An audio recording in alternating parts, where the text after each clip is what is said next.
Welcome to Pindar Poetry. We hope you learned something new. You start by making the phone usable abroad.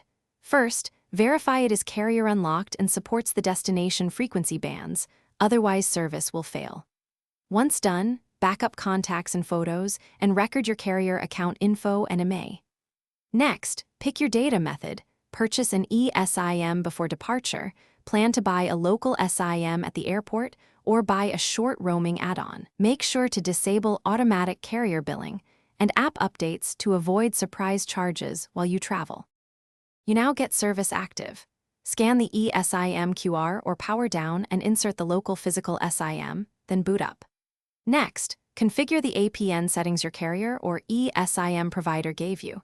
If using roaming, enable data roaming but avoid leaving it on permanently. Once connected, set preferred network to LTE or 5G for speed, enable Wi-Fi calling if supported, and download offline maps and any security apps. This reduces usage and ensures reliable connectivity while moving between. You finish by managing daily use and protecting access.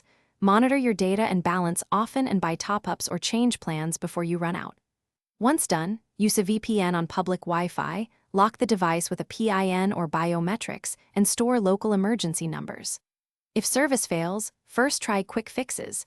Toggle airplane mode, reboot the phone, and reinsert the SIM. Make sure the APN matches the provider.